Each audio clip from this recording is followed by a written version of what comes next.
오늘 열왕기하 2장 말씀 같이 보겠습니다. 2장 1절로 14절까지 말씀입니다. 같이 읽습니다. 시작.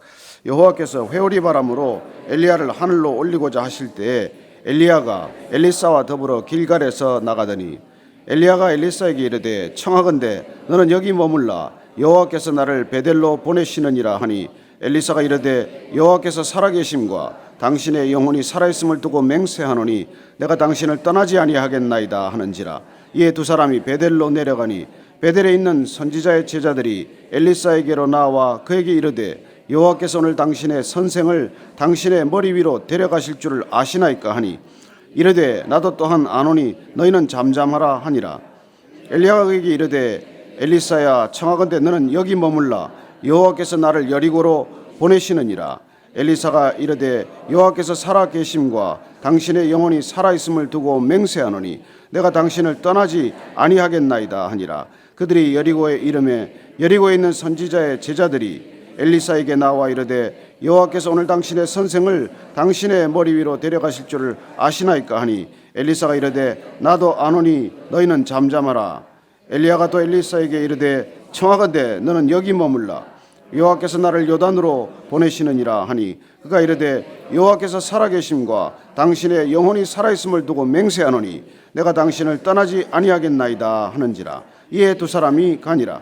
선지자의 제자 50명이 가서 멀리 서서 바라보매 그 두 사람이 요단가에 서 있더니 엘리야가 겉옷을 가지고 말아 물을 치매 물이 이리저리 갈라지고 두 사람이 마른 땅 위로 건너더라. 건너매 엘리야가 엘리사에게 이르되 나를 내게서 데려감을 당하기 전에 내가 내게 어떻게 할지를 구하라. 엘리사가 이르되 당신의 성령이 하시는 역사가 갑절이나 내게 있게 하소서 하는지라. 이르되 내가 어려운 일을 구하는도다. 그러나 나를 내게서 데려가시는 것을 내가 보면 그 일이 내게 이루어지려니와 그렇지 아니하면 이루어지지 아니하리라 하고 두 사람이 길을 가며 말하더니 불수레와 불말들이 두 사람을 갈라놓고 엘리야가 회오리 바람으로 하늘로 올라가더라. 엘리사가 보고 소리 지르되 내 아버지여 내 아버지여 이스라엘의 병거와 그 마병이여 하더니 다시 보이지 아니하는지라. 이에 엘리사가 자기의 옷을 잡아 둘로 찢고 엘리야의 몸에서 떨어진 겉옷을 주워 가지고 돌아와 요단 언덕에 서서 엘리야의 몸에서 떨어진 그의 겉옷을 가지고 물을 치며 이르되 엘리야의 하나님 여호와는 어디 계시니까 하고 그도 물을 치매 물이 이리저리 갈라지고 엘리사가 건너니라. 아멘. 가장 어두운 시대, 암울한 시대에 우리는 놀라운 선지자를 보게 됩니다. 시대가 캄캄해서 정말 어디 한 곳 바라볼 곳이 없을 때 섬광처럼 빛처럼 임하는 그런 선지자 엘리야를 보았습니다. 아합 왕조, 오므리 왕조의 그 정치적인 혼돈상 가운데서도 하나님께서는 이스라엘 백성들을 사랑하심에 그 땅에 빛을 거두지 않으셨습니다. 어쩌면 어둡기 때문에 빛은 더 빛으로 찬란하게 빛난 것이죠. 밤이 어두울 때 별이 빛나듯이 한 시대가 어두울 때 지도자는 더욱더 빛이 나는 법이죠. 그렇게 영적 지도자는 세워졌고 하나님께서 한 시대를 쓰셨습니다. 그러나 하나님의 사람도 떠날 때가 되면 떠나야 하는 것이죠. 이 땅에 보내신 목적을 다하면 하나님께서 데려가시는 것입니다. 오늘 우리가 보게 되는 엘리야의 이 모습은 성경에서 선지자들 가운데 유일하게 하나님께서 친히 데려가시는 그런 모습을 보게 됩니다. 우리가 창세기를 보면 에녹이 하나님께서 365년을 살고 났더니 그를 함께 동행하시다가 데려갔다고 되어 있지 않습니까? 어떻게 보면 우리가 성경에서 특별한 방법으로 하나님께서 데려가는 분들이 있습니다. 모세는 무덤을 남기지 않았습니다. 모세는 무덤을 우리가 찾을 수가 없지요. 그래요. 또 우리 엘리야도 시신을 남기지 않았습니다. 나중에 예수님 오셔서 변화산에 올라갔을 때 예수님께서 그 변화산 꼭대기에서 모세와 엘리야와 함께 말씀을 나누시는 모습을 보게 하십니다. 그들이 어떻게 옮기워졌고 그들이 어떻게 하나님과 함께 동행하고 있는지, 여전히 동행하고 있는 것을 보게 하신 것이죠. 저는 그런 이렇게 성경의 말씀들을 읽을 때마다 가슴이 뜁니다. 우리는 어떻게 옮기워질 것인가? 이 땅에 잠시 살다가 가지만 그러나 우리가 이 이후의 인생이 어떻게 펼쳐질지에 대한 기대를 하게 되는 것이죠. 어쩌면 오늘 엘리야의 이 모습은 오실 예수님께서 어떻게 들리워질지에 대한 그런 희미한 그림이기도 합니다. 하나님께서 이 땅에 다시 예수 그리스도를 보내실 때 그분을 어떻게 데려가실지에 대한, 그분을 어떤 모습으로 승천케 하실지에 대한 어쩌면 미리 보는 그림과도 같은 것이죠. 그리고 엘리야는 떠나지만은 엘리야의 빈자리는 하나님께서 다시 친히 세우시는 것을 보게 됩니다. 오늘 어떻게 영적 리더십이 그렇게 넘겨지는지, 하나님께서 한 사람을 데려가시고 그 자리에 또 어떤 사람을 세우시는지, 그 사람이 세워지는 과정은 도대체 어떤 것인지, 그에 대해서 우리는 귀한 어떤 통찰을 다시 얻게 되는 것이죠. 같이 한번 먼저 오늘 엘리야와 엘리사의 모습을 한번 보겠습니다. 1절 2절 말씀 한번 더 읽겠습니다. 시작. 여호와께서 회오리 바람으로 엘리야를 하늘로 올리고자 하실 때 엘리야가 엘리사와 더불어 길갈에서 나가더니 엘리야가 엘리사에게 이르되 청하건대 너는 여기 머물라. 여호와께서 나를 베델로 보내시느니라 하니 엘리사가 이르되 여호와께서 살아계심과 당신의 영혼이 살아있음을 두고 맹세하노니 내가 당신을 떠나지 아니하겠나이다 하는지라. 이에 두 사람이 베델로 내려가니 엘리야가 갈 때가 된 것을 다 아는 모습을 보게 됩니다. 엘리야가 어떤 모습으로 가게 될지 엘리야 자신도 알고 있거니와, 그리고 엘리야가 그 당시에 지금 길갈에서부터 베델로 그리고 여리고로 요단강을 건너가는 그의 여정을 보면 그가 세웠던 선지 학교로 추정을 하게 됩니다. 그는 그곳에서 마지막 떠나기 전에 그가 시대를 맡기고 남기고 가야 할 그 제자들을 이렇게 순방하는 것이죠. 여기 가서 한번 제자들 한번 격려하고, 그리고 그들과 한번 다시 얘기를 나누고, 그리고 작별의 수순을 밟는 것이죠.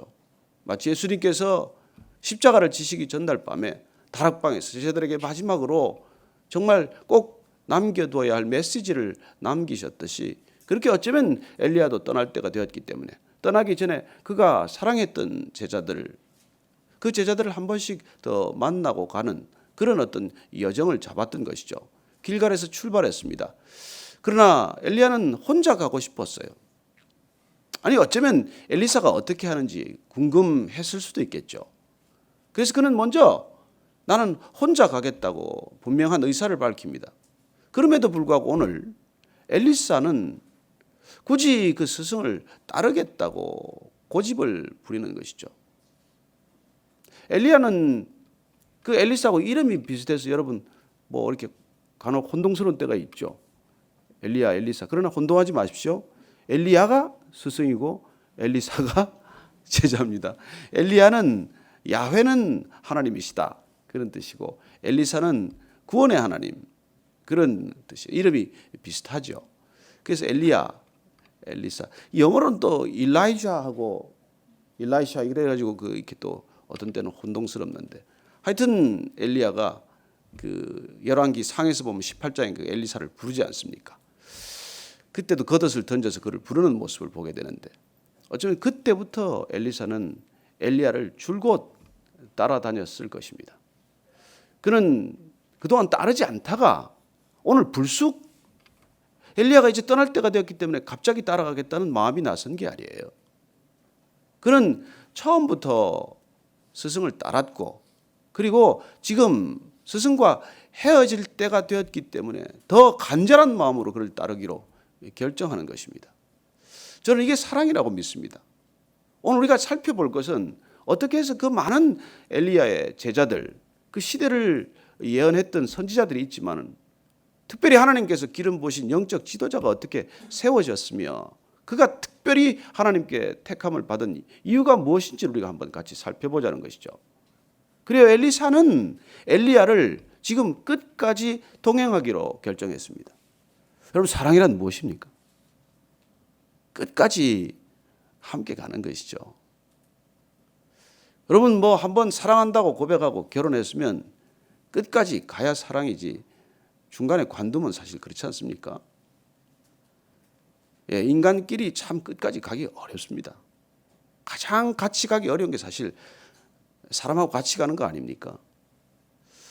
어제 우리 연예인 연합 집회 유기성 목사님 모셔서 이제 말씀을 전하고 같이 집회를 하게 됐는데 목사님 말씀하시면서 그런 얘기를 해요. 아유, 그 수도승들이 얼마나 이렇게 힘들어하는지, 힘들다고 생각하는지 모르겠지만 우리 한번 솔직히 생각해 보십시다. 같이 사는 게 어렵습니까? 아니면 혼자 가서 수도사 되는 게 어렵습니까? 그럼 여기 한번 살아본 분들 다 아는 답 아닙니까? 무슨 질문이 왜 필요하고 뭐가 그렇겠어요? 여러분, 같이 가는 것, 끝까지 같이 가는 것 보통 어려운 일이 아닙니다. 저는 그게 진정한 영성이라고 믿습니다. 끝까지 견뎌내는 것, 끝까지 함께 가는 것. 여러분, 사랑하기 때문에 끝까지 가는 것이지 뭐 그냥 건성건성 같이 가겠습니까? 그러나 우리는 오늘 엘리사가 엘리야를 끝까지 동행하기로 결정한, 끝까지 따르기로 결정한 그 결정의 속마음이 뭐냐는 것이죠. 우리 여러분, 누군가를 따르기로 결정할 때, 누군가 같이 가기로 결정할 때 몇 가지 동기가 있어요. 다른 동기들일 수 있습니다.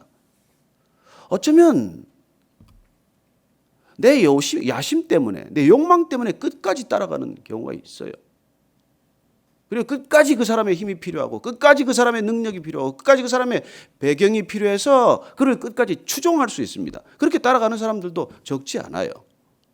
그러나 그건 깊은 사랑은 아니죠. 그러나 따라가는 동기가 내가 아니고 상대방일 수가 있습니다. 그래서 그분과 끝까지 동행하기로, 그분을 끝까지 섬기기로 결정하는 사람들이 있죠. 연약한 부모라든지 배우자라든지, 또 정말 내가 끔찍히 사랑하는 친구가 있다면 그를 지키기 위해서, 보호하기 위해서 끝까지 동행하고 따라갈 수 있는 관계가 있다는 것입니다. 그런 아름다운 얘기들이 많아요. 요새 보니까 뭐 강아지도 그런 강아지가 있대요. 주인이 떠나니까 그 주인이 떠난데도 계속 가서 그 자리를 지키고 말이죠. 그래서 강아지를 그렇게 좋아하나 봐요. 그래도 강아지가 그렇게 따라다닌다고 너무 좋아하지 마세요. 힘들더라도 사람을 사랑해야 돼요. 사람 사랑할 수 없어서 저는 너무 애완동물 사랑하는 게 어떤 때는 마음이 좀 안 됐어요. 물론 사람은 상처를 받기도 하지만, 그러나 그 상처받는 것, 그게 두려워서 사람은 멀리 피하고 그냥 애지중지 그걸 끼고 앉아가지고 아들아 딸아 그러면 제가 마음이 좀 그렇더라고요. 아무리 우리가 짐승같이 살지만 짐승을 그렇게 내 자식이라고 여기면 곤란하죠. 그렇잖아요. 그래서 우리가 하여튼 그래도 끝까지 그렇게 따라가는 그런 충성심이, 아니 짐승에게도 있는데 하물며 인간이라면 그런 마음이 있을 수 있다는 것이죠. 그러나 우리가 오늘 엘리사가 엘리야를 따라가는 게 그런 걸까요? 저는 깊은 사랑 때문이라고 믿습니다. 그러나 더 중요한 것은 그는 하나님의 꿈과 비전을 향해서 같이 동역자로서 따라갔다고 믿습니다. 끝까지 하나님의 사람으로 쓰임받는 저분 어떻게 쓰임받는지, 그리고 그 쓰임받는 현장을 나도 끝까지 목격하고 간증하고 증인이 되고 싶다는 그런 강렬한 열망을 가진 사람이죠. 저는 이게 우리가 영적인 여정을 떠나면서 아주 중요한 성품이라고 믿습니다. 끝까지 나는 한번 같이 가겠다. 끝까지 같이 가겠다. 여러분, 진정한 사랑은 도중에 포기하지 않습니다. 우리가 자녀 사랑을 어떻게 포기합니까? 여러분, 1000번 만번 우리가 실망할 일이 있더라도 어떻게 자녀를 포기할 수 있겠습니까? 부모 마음이고 부모 사랑이듯이 우리가 한번 진실로 사랑하기로 결단하고 그 사랑을 내가 의지적으로 결정했다면은, 여러분, 때로 얼마나 실망스러운 일이 많습니까? 굳이 뭐 엘리사라고 한들 엘리야라고 한들 서로 간에 실망할 일이 전혀 없겠습니까? 아니 뭐 사람 냄새 나는데 사람이란 언제 어떤 때든 크고 작은 일로 실망할 수 있겠지만, 그러나 내가 따르기로 결단했기 때문에, 내가 믿음으로 그분을 같이 동역하기로 결정했다면, 여러분 그런 게 있어야 한다는 것이죠. 저는 때로 그래서 어떻게 보면 마피아 같은 조직들 참 대단하다 그래요. 물론 두려움 때문에, 이해관계 때문에 묶이지만 그래도 거기는 끝까지 갈 수 있는 어떤 그런 힘이 있더라고요. 그런 묶어주는 끈이 있어요. 근데 어떤 때는 우리 크리스천들이 그런 끈이 세상 사람보다 훨씬 연약하다는 것을 보고 정말 실망스러울 때가 많죠. 어떻습니까? 그게 나한테 있어야지 상대방한테 기대할 게 못 된다는 것입니다. 내가 그러기로 결정을 해야지 그 사람한테 먼저 기대해서는 안 됩니다. 우리가 이렇게 지금 엘리사가 엘리야를 그렇게 따라가기로 결정하는 그 결정, 우리가 어디서 본 듯도 하지 않아요. 사실 나오미를 따랐던 룻은 어떻습니까? 그 나오미를 따라갈 만한 시어머니입니까? 무슨 희망이 있습니까? 뭐 가진 게 있어요? 돌아간들 유대 땅에서 뭐가 무슨 보장된 게 있습니까? 그럼에도 불구하고 그 어머니를 사랑했기 때문에, 그 어머니가 하나님을 붙든 것을 보았기 때문에, 그 어머니가 하나님께 붙들렸기 때문에 어떠한 인간의 재난과 역경에도 견뎌내는 힘을 보았고 능력을 보았기 때문에 어머님의 하나님 나의 하나님이요, 어머님의 백성 나의 백성이요, 어머니 가는 곳에 나도 가고 어머니 죽는 곳에 나도 죽겠다, 이런 고백이 나오는 것이죠. 잘되는 어머니, 재산 많은 어머니, 시어머니라면 누가 못 따라가겠습니까? 그러나 아무것도 없는 시어머니지만 그 시어머니를 따르기로 결정한 것은 그 시어머니가 붙든 하나님이 어떤 분인지를 알았기 때문에 어떤 역경에서도 아무것도 가진 것이 없다고 할지라도 사람을 절대로 절망 가운데 버려두지 않고 오히려 분연히 일어설 수 있도록 저 하나님은 대체 어떤 하나님인가? 그런 하나님이라면 내가 한번 같이 따라가 보겠다. 그래요. 하나님 때문에 따르기로 결정하는 이 관계가 소중한 관계라는 것이죠. 진정한 관계란 하나님 때문에 맺어진 관계여야 합니다. 내 이해관계를 떠나서 그런 이렇게 작은 목적에 치우친 관계가 아니라 하나님 때문에 같이 걷기로 결정을 했기 때문에, 그럼 그럴 때 하나님께서 얼마나 기뻐하시고 그 동역을 하나님께서 얼마나 마음껏 쓰실 수 있겠습니까? 그리고 우리는 엘리사가 특별히 엘리야를 사랑하는 마음도 지극했지만 그러나 하나님을 더 사랑하는 그 열정 때문에 그런 엘리야를 끝까지 따른 것이죠. 우리가 오늘 보면은 결국 이 본문 말씀을 통해서 엘리야가 또 넌 여기까지 오고 그만 오라, 나는 혼자 가겠다. 그래도 또 따르겠다고 고집합니다. 심지어 요단강을 건너겠다는데도 결정합니다. 그랬더니 이제 엘리야가 사실 속으로 빙긋 웃었겠죠. 엘리사가 무엇 때문에 나를 따르고자 갈망하는가를 안 것이죠. 그래서 오늘 말씀을 보면 10절 말씀을 이렇게 우리가 한번 다시 읽어보십시다.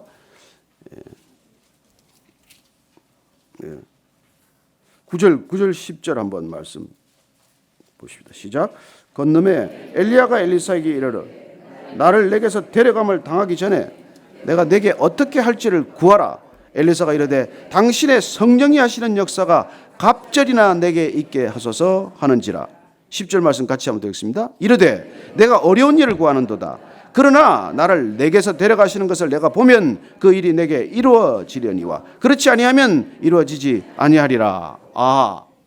지금 엘리사가 엘리야를 그렇게 끝까지 따르기로 결정하고 끝까지 따라갈 때 엘리야가 넌 도대체 무엇을 구하느냐? 무엇을 원하느냐? 그럼 때로 하나님께서 우리에게 이걸 물으십니다. 너 정말 왜 나를 아버지라고 부르느냐? 너 정말 뭘 원하느냐?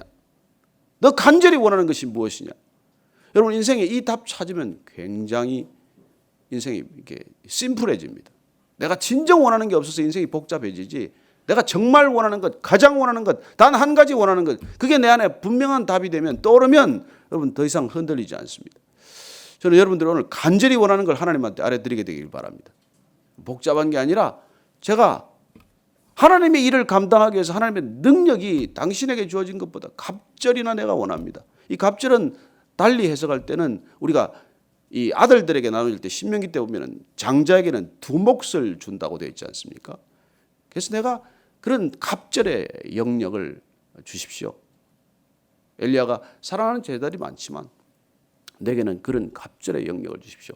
이렇게도 해석을 합니다. 어쨌건 더 많은 하나님의 일을 감당하기 위해서 하나님의 능력을 제게 부어주십시오. 그런데 오늘 엘리야는 분명히 대답합니다. 그건 내 소관이 아니다. 내가 해줄 수 있는 게 아니다. 내가 하나님과 함께하는 것을 내가 보고 너도 하나님과 함께할 때 하나님께서 부어주시는 것이다. 그 얘기를 해주고 싶은 것이죠. 그리고 내가 하나님과 동행하는 것을 내가 보고 마지막 하나님께서 나를 어떻게 데려가는 것을 보면 그러면 내게도 그런 일이 있을 것이다 라고 말씀해 주십니다. 오늘 이 엘리사가 끝까지 동행했기 때문에, 끝까지 엘리야를 따랐기 때문에, 끝까지 하나님과 함께하는 것을 보았기 때문에 그는 엘리야를 계승하는 영적 지도자가 된 것이죠. 엘리사는 여러분 세습된 것이 아닙니다. 엘리야가 엘리사를 이름은 비슷하지만 세습한 게 아니에요. 엘리사를 청빙한 게 아닙니다. 선택한 게 아니에요. 사람이 뽑은 게 아닙니다. 영적 지도자는 그렇게 세워지지 않습니다. 하나님께서 한 시대를 맡기기 위해서 쓰시는 하나님의 종이 여러분 혈통을 따라 그렇게 오지 않습니다. 그리고 선출한 것도 아니에요. 인간의 선출 방법도 아닙니다. 저는 오늘날 이 시대도 동일하게 하나님과 동행하는 사람들을 통해서 하나님께서 친히 세우시는 사람들이 이 시대를 하나님께 올려드리기 위한 간절한 기도와 하나님께 간절히 구하는 영적인 능력으로 이 시대를 끌어나갈 줄로 믿습니다. 저는 여러분들이 바로 그런 사람이 되기를 축복합니다. 여러분들 한 사람 한 사람이 하나님께 갑절에 오늘 능력을 구하십시오. 여러분 시대에 인물 없음을 슬퍼하지 마시고 인물로 만들어주기를 갈망하십시오. 내 욕심을 위해서가 아니라 내 야망을 이루기 위해서가 아니라 내가 탐욕스러워서가 아니라 내가 하나님을 사랑하기 때문에 그래서 하나님을 어떻게 섬길지를 끝없이 생각하다가 저는 이렇게 섬기고 싶습니다. 저는 그래서 이 자리가 필요합니다. 저는 그렇게 순전한 동기로 하나님께 갈망할 수 있는 저와 여러분 되기를 축복합니다. 하나님 오늘 제게 그런 능력을 허락하여 주옵소서. 제가 하나님의 일을 감당하기 위해서 정말 저를 온전히 들여서 하나님께 제물되기 위해서 하나님 제게 영적인 능력을 허락하여 주옵소서. 제 탐욕을 위해서가 아니라 제 한을 풀기 위해서가 아니라 하나님께서 이 시대를 향해서 부어주시는 하나님의 은혜를 어떻게 제가 전달하는 통로가 될 것인지 주님 제게 능력을 허락하여 주시고 제게 소명을 다시 확인하게 하여 주옵소서. 그렇게 간절히 여러분들 원하고 그렇게 기도할 때 하나님께서 그 능력을 주셨다는 것입니다. 그래서 엘리야는 떠났지만 엘리사는 엘리야와 함께 한 시대를 이끌어가는 영적인 지도자, 탁월한 영성의 지도자가 되는 것이죠. 저는 하나님께서 그런 사람들을 기다리고 계신다고 믿습니다. 찾고 있는다고 믿습니다. 눈을 들어 두루 감찰하고 계신다고 믿습니다. 오늘 이 자리에 계신 한 분 한 분이 그렇게 하나님께서 찾으시고 택하시고 부르시고 세우시는 영적인 이 시대 지도자가 되기를 축원합니다. 우리 같이 기도할 때 하나님 먼저 제 마음의 간절한 소원을 확인하게 해 주옵소서. 세상 사람들이 가는 길이 아니라 세상 사람들이 쫓는 그런 대상이 아니라 하나님께서 제게 부어주시는 그런 간절한 소원 갖게 해주시고 그리고 그 소원 이루기 위해서 하나님의 뜻을 이루기 위해서 하나님의 나라를 이루기 위해서 하나님 제게 능력을 허락하여 주옵소서. 한번 그렇게 간절한 마음으로 기도하겠습니다. 하나님 아버지 주님의 슬픈 눈초리 주님의 아픈 마음을 주님 알기를 원합니다. 주님 눈을 들어 밭을 바라보아라. 희어져 추수할 때가 되었다. 내가 누구를 보낼꼬? 주님 그렇게 부르실 때 주님 여기 있습니다. 저를 보내소서. 그렇게 대답하는 저희들 되게 하여 주옵소서. 그리고 주님 보내실 때 주님 홀로 보내지 아니하시고 주님과 끝까지 동행하게 하여 주옵소서. 주님 주시는 능력으로 함께하게 하여 주옵소서. 주님과 함께 동행하는 거룩한 믿음의 능력을 제게 허락하여 주옵소서. 갑절의 능력을 허락하여 주옵소서. 하나님 그렇게 주님께 나아가기를 원합니다. 하나님 이 시대를 향해 주님 아픈 사람들을 치유하는 치유자로 나아가기를 원하고 주님 실족한 사람들을 이렇게 세우는 능력의 권위자로 나아가게 하여 주옵소서. 주님 우리를 그렇게 사용하여 주옵소서. 이 시대의 교회를 그렇게 사용하여 주옵소서. 주님 그렇게 하기를 원합니다. 주님 우리 한 가지 어제도 기도했지만 한 가지 기도할 것은 환우들을 위해서 기도 아픈 분들 한 분 한 분 기억하며 기도해 주시기를 원하고 또 정말 메르스라고 하는 이 질병이 이 시대를 불안하게 하고 있습니다. 주님 이 백성들을 긍휼히 여겨주시고 메르스가 더 이상 진행되지 않도록 주님 정말 불병거와 불말로 막아주시고 이 시대 정말 다음 세대가 학교 문을 닫고 있습니다. 주님 저들을 지켜주시고 정말 이 백성들을 불쌍히 여겨 주옵소서. 한 번 더 기도하겠습니다. 하나님 아버지 이 땅의 메르스 주님 메르스가 두려운 것이 아니라 두려움이 더 큰 두려움을 낳고 있습니다. 주님 백성들을 지켜주옵소서. 저들의 마음을 평강으로 인도하여 주옵소서. 하나님 다음 세대를 지켜주옵소서. 어린아이들을 지켜주옵소서. 노약자들을 지켜주옵소서. 힘없는 사람들을 지켜주옵소서. 고아와 과부를 지켜주옵소서. 주님 이 백성들에게 다시 경종을 울려주셔서 감사합니다. 주님을 경외하게 하시고 주님께 무릎 꿇게 하시고 주님께 손을 들게 하여 주옵소서. 주님께 하여 주옵소서.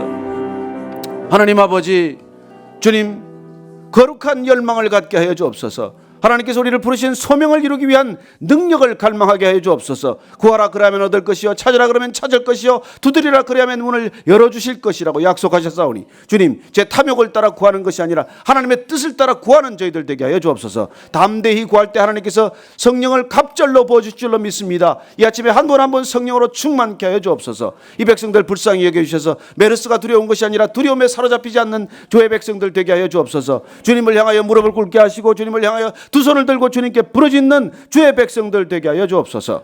이제는 우리 구주 예수 그리스도의 은혜와 하나님 아버지의 무한하신 사랑과 성령의 교제케 하심과 충만케 하심이 엘리사처럼 담대한 믿음으로 끝까지 주의 사람 주님을 따르기로 결단한 사람답게 끝까지 따르게 하시고, 그리고 주님의 일을 감당할 수 있는 능력, 내 능력이 아니라 주님께서 부어주시는 능력 갑절로 구하는 저희들 되게 하여 주옵소서. 그리고 그렇게 우리가 믿음으로 구할 때 주님께서 하셨습니다. 다 하셨습니다. 그렇게 고백하기로 결단한 이 자리에 고개 숙인 모든 성령의 사람들 위해 지금부터 영원까지 함께 하시기를 축원하옵나이다. 아멘.